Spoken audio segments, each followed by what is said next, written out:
आप सभी भाई बहनों का आध्यात्मिक ज्ञानात्मक चैनल की ब्रह्म मुहूर्त उपदेश ज्ञान कक्षा में एक बार फिर स्वागत है। आज की चर्चा का विषय है 5 विषय भोगों की लोलुपता से बचे। देखिए, 5 शब्द को और बचे शब्द को हमने सफेद रंग से इसलिए दर्शाया है ताकि इस पर हम अपना विशेष ध्यान केंद्रित करें। ये एक ज्ञान का संदेश है, इसलिए हमने इसको देखिए सफेद रंग से दर्शाया है। जबकि हमने भोगों शब्द को तो देखिए, क्योंकि वो 5 संसारी विषय भोग हैं, गंध, रस, रूप, स्पर्श और शब्द, इनको हमने थोड़ा रंगीन रंग से दर्शाया है ताकि इनकी एक स्थिति को हम समझें। जबकि विषय को लोलुपता से ये सभी शब्द हमने देखिए काले रंग से दर्शाए हैं, क्योंकि विषय का अभिप्राय देखिए अक्सर हम बार बार इस पर चर्चा करते हैं कि ये सभी भोग विषय जब ये अमर्यादित होते हैं तो ये अपना ये जो विषय हैं, गंध, रस, रूप, स्पर्श और शब्द, फिर ये अपना विष उगलते हैं। विष उगलने का अभिप्राय देखिए तामसी स्थितियों से है, एक निंदनीय स्थितियों से है, एक गिरावट से लिया जाता है। इसीलिए तो देखिए हमने ये जो लोलुपता शब्द इस्तेमाल किए, अक्सर हम अपने भोजताल में भी देखिए इन शब्दों का अक्सर इस्तेमाल करते हैं। शास्त्रों में देखिए इस लोलुपता का अभिप्राय एक तीव्र इच्छा से है। तीव्र इच्छा का अभिप्राय है कि जब आपके हमारे स्थूल शरीर की जो एक ज्ञानेंद्रियां हैं, देखिए 5 ज्ञानेंद्रिय हैं, नाक, जिह्वा, आंख, त्वचा, कान, और 5 कर्मेंद्रियां हैं, हाथ, पैर, वाणी, लिंग, गुदा। इनको तकनीकी रूप से देखिए गोलक कहा गया है। जबकि आपका हमारा जो एक सूक्ष्म शरीर है उसमें 17 तत्व है, 5 विषय भोग जो कि गंध, रस, रूप, स्पर्श और शब्द, इनको सूक्ष्म भूत भी कहा जाता है। शास्त्रों में इनको तन्मात्रा का नाम भी दिया गया है। इन्हीं के कारण ही आपका हमारा ये स्थूल शरीर का माता के गर्भ में एक निर्माण की प्रक्रिया आरंभ होती है, और 9 माह 9 दिन में ये प्रक्रिया पूर्ण होने पर एक शिशु का एक जन्म होता है, जिसको अक्सर देखिए हम जन्मदिन कहते हैं। देखिए हम जन्मदिन अक्सर हम उस तिथि विशेष को, उस क्षण विशेष को कहते हैं जब वो स्थूल शरीर एक बाहर के स्तर पर एक प्रकट होता है, यानी कि आपके हमारी एक नज़रों के सामने होता है। जबकि माता के गर्भ में देखिए वो जो गर्भ की स्थिति थी, जो आत्मा और परमात्मा का जो एक प्रवेश की स्थिति थी, वो तो देखिए 9 माह पहले की स्थिति होती है। उस स्थिति विशेष का, उस क्षण का कोई किसी को देखिए बोध नहीं होता। जबकि शास्त्रों में तो देखिए 16 प्रकार के जो एक संस्कारों की स्थितियां आती हैं, उसमें प्रथम संस्कार देखिए गर्भाधान संस्कार माना जाता है। और ये जो जब स्थूल शरीर की मृत्यु हो जाती है, उस अंतिम संस्कार को देखिए अंत्येष्टि संस्कार कहा जाता है। साधारण बोलचाल में हम देखिए अंतिम संस्कार कह देते हैं। देखिए कितनी विचित्र स्थितियां हैं कि इस स्थूल शरीर जिसको हम इतनी अधिक महत्ता देते हैं, शास्त्रों में तो उसको ही देखिए तामसी कहा गया है। और तमोगुण तो प्रकृति का एक देखिए सबसे नीचे का स्तर है। नीचे का स्तर का अभिप्राय देखिए कोई निंदनीय स्थिति से नहीं है। भले ही हम अक्सर एक साधारण बोलचाल में तो कहते हैं कि तमोगुण की निंदा करो, उसका अभिप्राय देखिए उस स्थिति विशेष से है कि जब हम पाप कर्मों से बचे। कि रजोगुण के प्रति हम देखिए उदासीन रहने की भी बात करते हैं। अभी कुछ दिन पहले तो हमने एक वीडियो भी एक प्रसारित किया था कि सत्वगुण की प्रशंसा करो, रजोगुण की एक निंदा नहीं करनी, उदासीन रहना, उछल कूद कर उन विषय भोगों के प्रति हमने आकर्षित नहीं होना। इसलिए तो देखिए आज हमने वीडियो का नाम ही क्या रखा, 5 विषय भोगों की लोलुपता से बचे।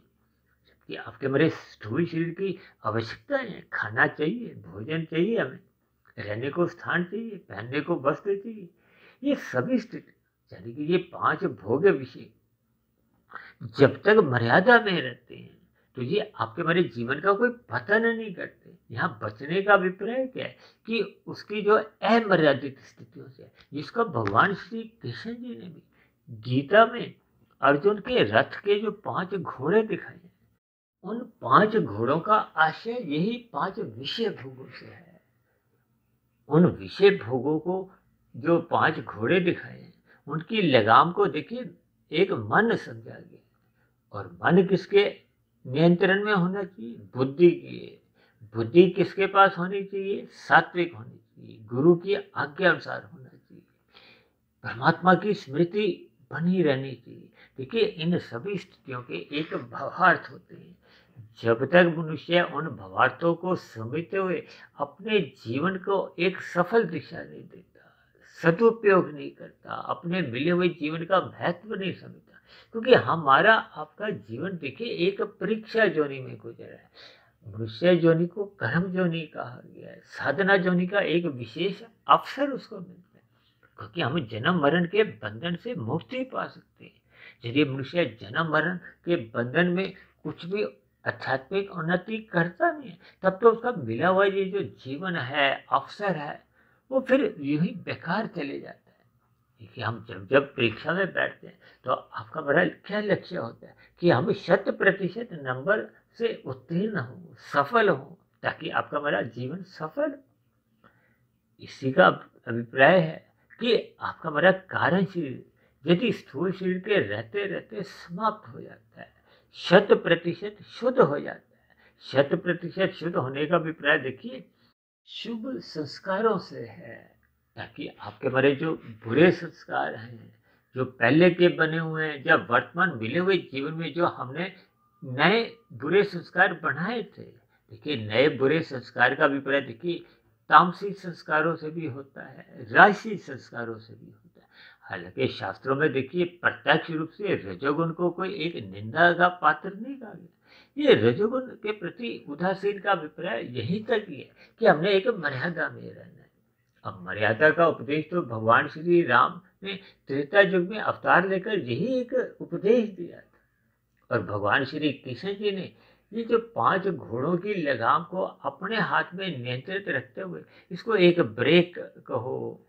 देखिए जब हम गाड़ी चलाते हैं, यदि उसमें ब्रेक ही नहीं हो तो फिर तो रास्ते में कोई गतिरोधक आ जाता है, कोई और ऐसी स्थितियां उत्पन्न होती हैं कि जब हमने गाड़ी को रोकना होगा, और यदि ब्रेक नहीं होगी तो गाड़ी रुकेगी नहीं। इसका अभिप्राय देखिए ब्रेक को हम सत्वगुण से जोड़ते हैं, ज्ञान से लेते हैं। ये ज्ञान का अभिप्राय बुद्धि से लिया जाता है, बुद्धि का अभिप्राय सात्विक बुद्धि से लिया जाता है। सात्विक बुद्धि में ही विवेक शक्ति जगती है। शास्त्रों के जो सूक्ष्म रहस्य हैं, जो गूढ़ रहस्य हैं, वो आपको बस समझ में आने लगते हैं। इसलिए तो कहा गया कि ब्रह्म मुहूर्त में उठो। अब दिन में तो देखिए रजोगुण की स्थितियां होती हैं, अब सतोगुण में भी देखिए 3 स्थितियां होती हैं। अब ब्रह्म मुहूर्त का समय प्रकृति का एक शुद्धतम समय माना गया। शुद्धतम इसलिए कहा गया क्योंकि रजोगुण देखिए एक बीच का गुण है, धुंधली स्थिति होती है, भ्रम की स्थितियां भी होती हैं। ये संसारी विषय भोगों से जब हम एक मर्यादा से अधिक आकर्षित होते हैं, इसी को तो देखिए लोलुपता कहा जाता है। जब एक विषय भोगों को भोगने की एक तीव्र इच्छा बन जाती है, जिस पर हम अपने आप को देखिए जब रोक नहीं पाते। कभी कभी आपने ऐसी स्थितियां देखी होगी ना कि मधुमेह का रोगी है, वो मीठा खाने से उसको डॉक्टर द्वारा मना किया गया, लेकिन कभी कभी कुछ ऐसी स्थितियां होती हैं, कोई ब्याह शादी की हो, कोई ऐसा पर्व की स्थितियां होती हैं, तो मनुष्य मीठा खा जाता है और अधिक खा जाता है। यानी जब मनुष्य अपने स्थूल शरीर की इंद्रियों पर नियंत्रण कर नहीं पाता। अक्सर आपने ऐसा भी देखा होगा कि देखिए कुछ लोग शराब का सेवन नहीं करते, लेकिन ब्याह शादियों में जब कुछ ऐसी स्थितियां बनी होती तो वो अपने आप को रोक नहीं पाते। ये सभी स्थितियां देखिए विषयों के प्रति लोलुपता के कारण ही उत्पन्न होती है। इसलिए तो अक्सर ऐसा भी माना जाता है कि रात को देखिए तमोगुण की प्रधान स्थितियां बनी होती हैं। प्रधान स्थितियां का अभिप्राय देखिए एक मोहनात्मक स्थितियों से लिया जाता है, जब स्थूल शरीर के स्तर पर विषय भोगों की वासनाएं अधिक भड़कती हैं, अधिक उत्तेजित होती हैं। इसीलिए तो बार बार कहा गया कि रजोगुण के प्रति उदासीन रहो। यदि हम उदासीन नहीं रहेंगे, इसका अभिप्राय क्या है कि थोड़ी उदासी बना के चलनी चाहिए, और परमात्मा के प्रति आपको में देखिए एक जिज्ञासा होनी चाहिए। यदि परमात्मा के प्रति आपकी हमारी जिज्ञासा नहीं है, ये जिज्ञासा तभी उत्पन्न होती है कि हम सतोगुण का संग करते हैं। परमात्मा को जानने की आपके हमारी मन के भीतर एक तीव्र इच्छा बनी होनी चाहिए। देखिए, लोलुपता का अभिप्राय एक विषय भोगों से ही जोड़ा जाता है, जबकि जब हम संसार के विषय भोगों को भोगने की अधिक इच्छा बना लेते हैं, हम व्यसनी बन जाते हैं, हम भोगी बनने लगते हैं। यानी कि आप उन विषय भोगों को भोगे बिना जब अपने आप को रोक नहीं पाते हैं, ये सभी स्थितियां सत्वगुण की न्यूनता के कारण ही मन बुद्धि में उत्पन्न होती है। जब राशि बुद्धि बन जाती है, वो मन और बुद्धि की फिर दोस्ती हो जाती है, क्योंकि मन तो देखिए अक्सर विषय भोगों में फिसल जाता है। अक्सर कहा जाता है ना कि मन ही बंधन का कारण है और मन ही मोक्ष का कारण है। बंधन का कारण कब कहा जाता है? जब मनुष्य की 5 विषय भोगों में लोलुपता होती है, वो उन विषय भोगों को भोगे बिना रह नहीं पाता। ऐसे कितने ही मनुष्य जो रात को देखिए निश्चय करते हैं कि सुबह मैं ब्रह्म मुहूर्त में उठूंगा, लेकिन वो कल उनका कभी आता ही नहीं। अब कितने ऐसे देखिए शराब का सेवन करने वाले उसके नुकसान से जब वो कुछ बीमारियों से ग्रस्त हो जाते हैं, तो वो प्रण लेते हैं कि कल से मैं पीना बंद कर दूंगा, या आरंभ में मैं 3 दिन नहीं पीऊंगा, या 1 दिन नहीं पीऊंगा। ये सभी स्थितियां आपके हमारे जीवन में अक्सर बढ़ती रहती हैं। इन पर हम चिंतन भी करते हैं, लेकिन अपने मन की कमजोरी के कारण, मन की लोलुपता के कारण हम उस दिशा पर सात्विक भाव से चल नहीं पाते। इसलिए तो बार बार कहा गया सत्वगुण की प्रशंसा करो। यानी कि जो मनुष्य सात्विक भाव के हैं, आपको भी सात्विक वीडियो की भी प्रशंसा करनी चाहिए। हालांकि इसका ये अभिप्राय भी नहीं है कि मैं अपने कोई आध्यात्मिक ज्ञानात्मक चैनल के प्रति ही एक विशेष आपको कोई आकर्षित कर रहा हूँ। देखिए, ये सभी बातें भावार्थ रूप में आपको मैं समझनी होगी, परमात्मा से जुड़ना होगा, ताकि आपके हमारे कर्मों में किसी भी प्रकार की लोलुपता नहीं आए। लोलुपता का अभिप्राय क्या है कि जब जब ये रजोगुण की गलियों में आवारागर्दी करने लगते हैं, तो कब मनुष्य तमोगुण में गिरने लगता है। अब तमोगुण में गिरने पे अक्सर देखिए पाप कर्म अधिक होने आरंभ हो जाते हैं, तो आपका हमारा कर्माशय बिगड़ता है। कर्माशय के साथ साथ बुरे संस्कार बनने लगते हैं। ये बने हुए बुरे संस्कार ही तो मन बुद्धि के स्तर पर एक तीव्र तूफानी वेग लाते हैं। ये तूफानी वेग का अभिप्राय ही लोलुपता से लिया जाता है। ये जो समाज में देखिए कभी कभी कुछ ऐसे जघन्य अपराध जो होते हैं, चाहे वो बलात्कार का हो, चाहे वो हत्या का हो, या कोई ऐसे निंदनीय जघन्य अपराध जो समाज में आप देखते हो, इनके पीछे का कारण देखिए वो बने हुए बहुत ही बुरे संस्कार होते हैं। वो बुरे संस्कार जब एक वेग से आते हैं, जैसे देखिए तूफान आता है, तूफान आते तो देखिए कितनी देर के लिए, आधे घंटे 1 घंटे के लिए। इसी तरह ये मन के स्तर पर 2-3 मिनट के ये जो वेग तूफानी स्तर पे आते हैं, ये कितना बड़ा जघन्य अपराध कर जाते हैं। मनुष्य का पूरा जीवन ही जेलों की सलाखों के पीछे बीता है, और मरने के बाद भी कितने ही ऐसे जन्म उसके बेकार होते हैं। यानी कि नीचे की जोनियों में फिर भटकना पड़ता है, दुख भोगने पड़ते हैं। लेकिन मनुष्य अज्ञानतावश वो पाप कर्म कर जाता है, वो निंदनीय कर्म कर जाता है। इसीलिए देखिए आज हमने अपने वीडियो का नाम ही विशेष रूप से देखिए 5 शब्द को और 25 शब्द को हमने एक सफेद रंग से दर्शाया, ताकि इस पर हम चिंतन करें।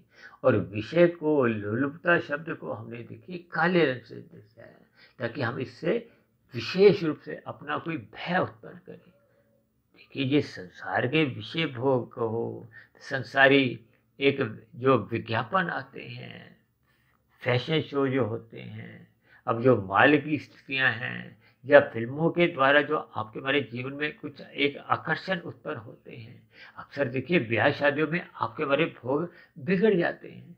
आप और हम देखिए साधारण स्थितियों में अपने घर में जब खाना खाते हैं, और वहाँ का जब हम खाना खाते हैं, तो देखिए हालांकि मेरा प्रत्यक्ष रूप से ये कोई विषय नहीं है, लेकिन घर की और वहाँ के ब्याह शादियों की स्थितियों में थोड़ा बहुत अंतर आ जाता है, और कभी कभी तो बहुत गहरे तल पे अंतर आ जाता है। तो ये सभी स्थितियां आपको हमें लोलुपता की पहचान करवाती हैं। कि इस पर आपको भी चिंतन करना होगा, क्योंकि रजोगुण के कारण ही मनुष्य देखिए स्थूल शरीर के स्तर पर भी विभिन्न रोगों से घिरने लगता है। और रोग जब उत्पन्न हो जाते हैं, उन रोगों की जो पीड़ा आपको में सहनी पड़ती है, उन सभी रोगों से कहो, इसलिए तो देखिए जो विषय शब्द है, इसमें विषय शब्द जुड़ा हुआ है। हमारे ऋषि मुनियों ने देखिए एक एक शब्द का जो एक रूप दिया, उस शब्दों में ही एक संदेश छिपा हुआ है। और मैं तो बार बार कहता रहता हूँ कि हम जितने भी शब्द हैं, इन पर थोड़ा हमें शोध करना चाहिए, चिंतन करना चाहिए। उन शब्दों के अर्थ ही उस शब्द में छिपे होते हैं।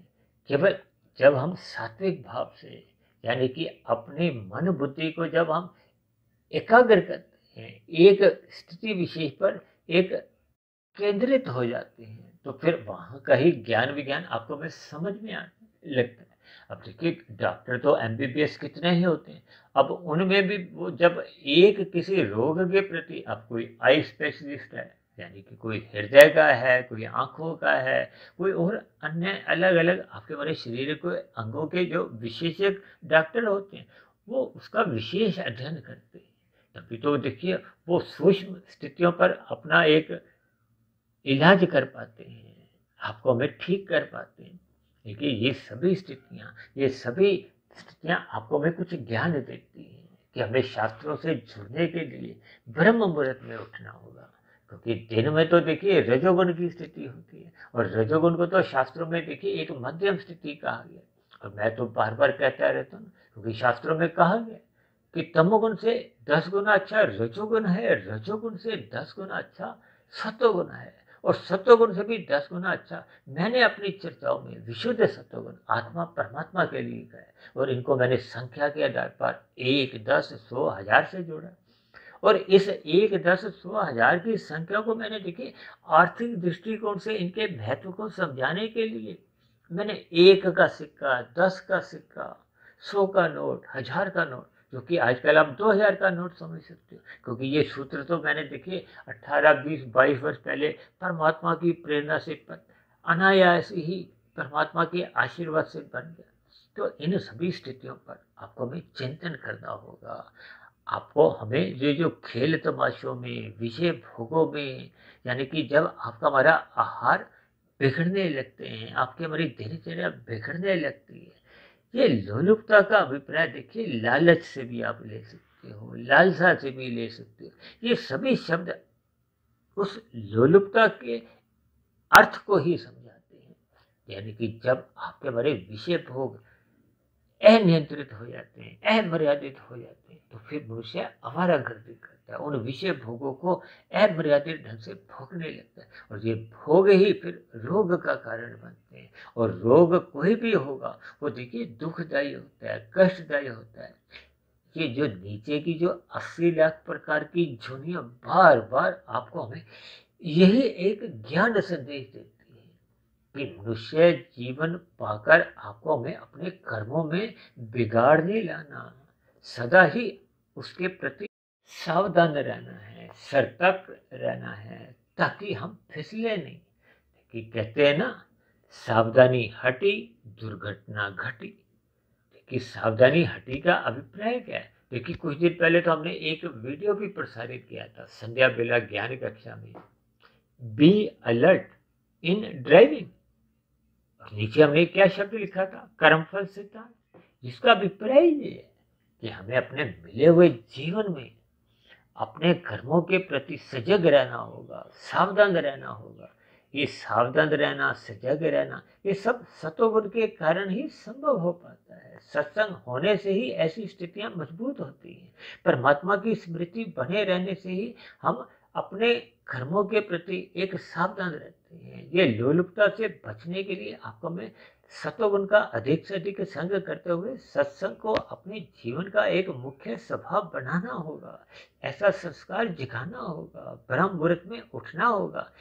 ये सभी स्थितियां जब क्रमबद्ध तरीके से आपके हमारे जीवन का हिस्सा बन जाती है, आपका हमारा जीवन एक मर्यादित रहता है, अनुशासन में रहता है, हम शास्त्रों के अनुसार ही अपने जीवन की दिनचर्या बनाते हैं, यानी कि इन शास्त्रों से हम मार्गदर्शन लेते हैं, परमात्मा की प्रेरणा से अपने जीवन की एक दिशा निर्धारित करते हैं। जैसा कि भगवान श्री कृष्ण जी ने ही अर्जुन के 5 घोड़ों की लगाम अपने हाथ में नियंत्रण में रखते हुए अर्जुन के रथ की जो एक दिशा का एक निर्धारण किया कि आपको अपने मिले हुए जीवन में निष्काम भाव से कर्म करने हैं। ये जो योग की स्थितियां हैं, कर्म योग, ज्ञान योग, भक्ति योग, अक्सर मैं इसको देखिए, एक जैसे हम गाड़ी चलाते हैं तो उसमें हम गियर डालते हैं ना, उसको अक्सर मैं कहता हूँ कि जब हम पहला गियर डालते हैं तो जब हम अच्छे अच्छे कर्म करते हैं, पुण्य कर्म करते हैं, वो पहला गियर होता है। जब हम निष्काम भाव से कर्म करते हैं तो वो दूसरा गियर होता है। जब हम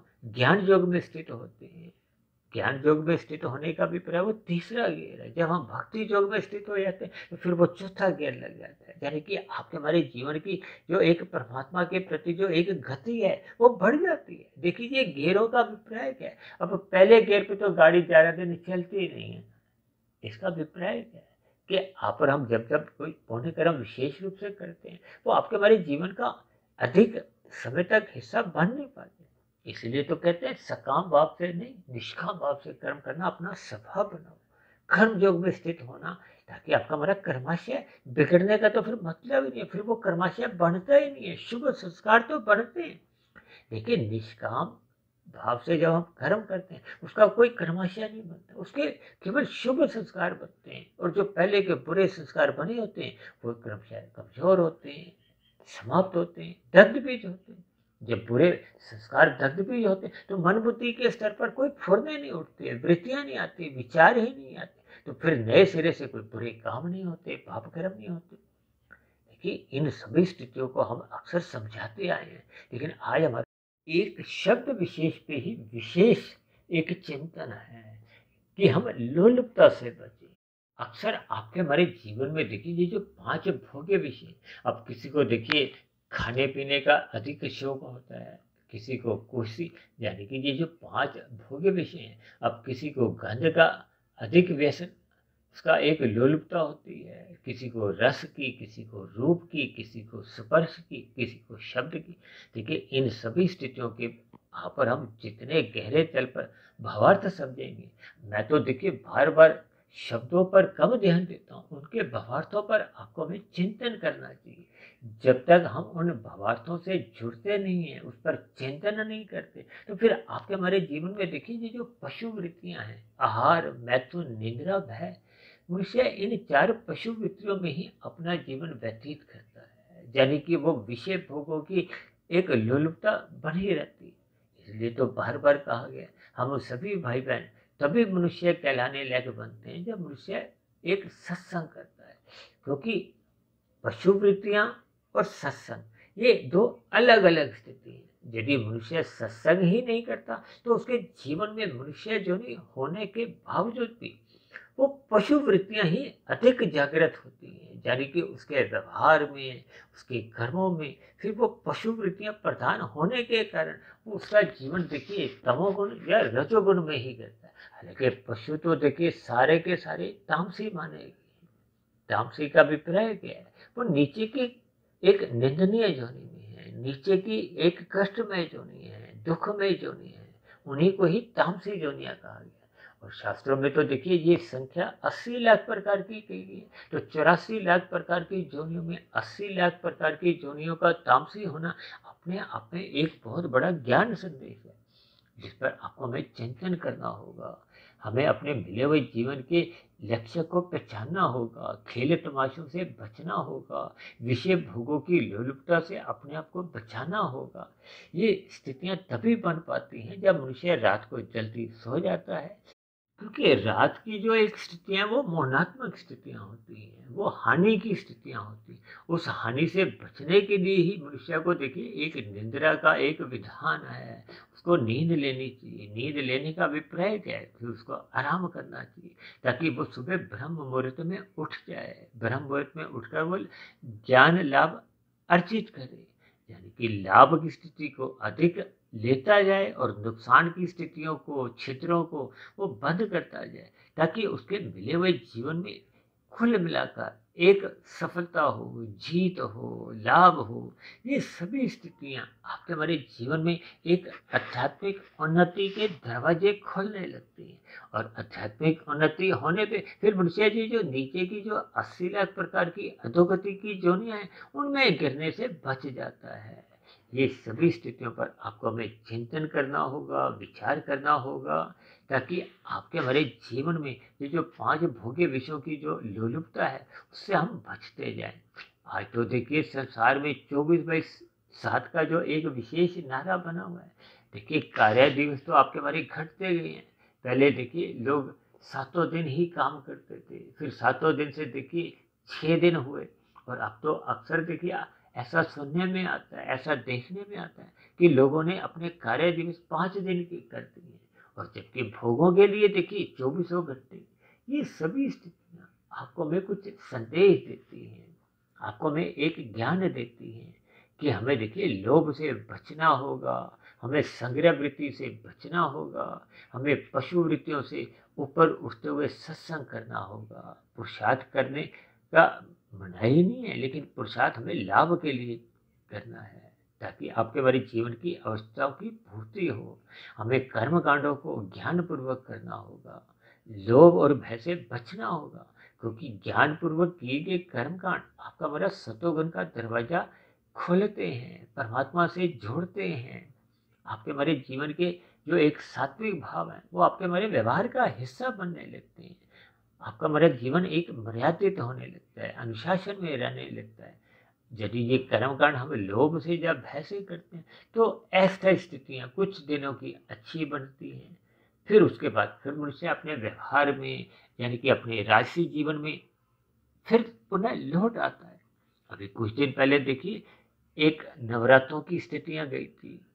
ये सभी स्थितियों में मनुष्य सात्विक बनता है, लेकिन फिर पुनः कुछ दिन बाद अपने राजसी या फिर तामसिक गतिविधियां फिर शुरू कर देता है। तो फिर मनुष्य की देखिए कुल मिलाकर जीवन में कोई उन्नति हो नहीं पाती। उसका मिले हुए जीवन का जो एक सफलता है, वो फिर जीत में हासिल हो नहीं पाती। यह जीतने का अभिप्राय देखिए कार्य शरीर को शुद्ध करने से है, आध्यात्मिक उन्नति से है, और हारने का अभिप्राय देखिए अधोगति की स्थितियों से है। इन सभी स्थितियों पर आपको हमें विचार करना होगा। जैसे देखिए फुटबॉल का मैच चल रहा हो, हॉकी का मैच चल रहा हो, क्रिकेट का मैच चल रहा हो। अब क्रिकेट के मैच में यदि आप बार बार जो कैच करने के जो अवसर होते हैं, वो आप छोड़ देते हो, तो आप मैच हार जाते हो। इसी तरह हॉकी फुटबॉल में जब जब आपको देखिए गोल दागने का अवसर मिलता है, यदि आप गोल दाग नहीं पाते, तो फिर आप मैच हार जाते हो। ठीक इसी तरह आपके हमारे जीवन में देखिए यदि हम ब्रह्म मुहूर्त में उठते नहीं हैं, उस मिले हुए समय का लाभ नहीं उठाते, और दिन में देखिए रजोगुण की गलियों में हम उछल कूद कर उन स्थितियों को हम भोगते हैं, तो फिर विषय भोगों की लोलुपता फिर आपका हमारा तमोगुण बढ़ाती है, रजोगुण बढ़ाती है, और सतोगुण घटाने लगती है। कुल मिलाकर आपका हमारा क्रमशः बिगड़ने लगता है, आपके हमारे संस्कार बिगड़ने लगते हैं, और मनुष्य अपने मिले हुए जीवन के अवसर को यूं ही बर्बाद कर देता है। और मरने के बाद फिर नीचे की जो अधोगति की जो एक स्थिति है, उन पर ना चाहते हुए भी देखिए मनुष्य अपने जीवन में नीचे की जोनियों की कितने ही ऐसी जोनी जिनके नाम सुनने से भी कांप उठता है, भयभीत होता है।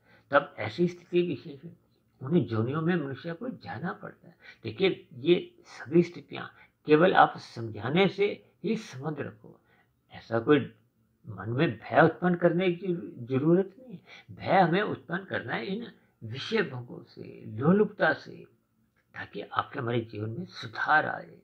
देखिए जीवन में सुधार होने के लिए ही आपको मेरी मनुष्य जोनी का एक अवसर मिला है। इस अवसर का आपको हमें लाभ उठाना होगा, रात को जल्दी सोना होगा, सुबह ब्रह्म मुहूर्त में उठने का अपना एक संस्कार बनाना होगा। तो ऐसी सभी शुभ स्थितियां आपके हमारे जीवन में भी बनने आरंभ हो जाएं, ताकि दिन में जब रजोगुण की स्थितियां होती हैं, उस रजोगुण में हम इन 5 विषय भोगों में फिसले नहीं। क्योंकि जब जब आपका हमारा रजोगुण नियंत्रण में आ जाता है, तो फिर मनुष्य शाम को जब तमोगुण की स्थितियां आती हैं, मनुष्य तमोगुण में गिरने से भी बच जाता है, और मरने के बाद की जो अधोगति की स्थितियाँ हैं उनसे भी सहज ही बचा रहता है। तो ऐसी सभी शुभ स्थितियाँ आप सभी भाई बहनों के जीवन में भी बनने लगे, यानी कि ये जो 5 विषय भोगों की जो एक लोलुपता से हम बचने लगे, ऐसी सभी शुभ स्थितियाँ बनने के लिए मेरी ओर से आप सभी भाई बहनों को बहुत बहुत शुभकामनाएं। चर्चा विशेष को यहीं विश्राम देते हैं। शाम को फिर मिलते हैं संध्या बेला ज्ञान कक्षा में। तब तक आप अपने आध्यात्मिक मित्र सुधीर भाटिया फकीर को इजाजत दें। फिर भी चर्चा संबंधित आपके मन में कोई प्रश्न हो, कोई मेरी कही की बातों पर आपको कोई शिकायत हो, तो आप नीचे दिए गए कमेंट्स बॉक्स पर जाकर अपना प्रश्न, अपना सुझाव या अपनी शिकायत भी लिख सकते हो। तो चर्चा विशेष को ध्यानपूर्वक सुनने के लिए आप सभी भाई बहनों का भी बहुत बहुत धन्यवाद।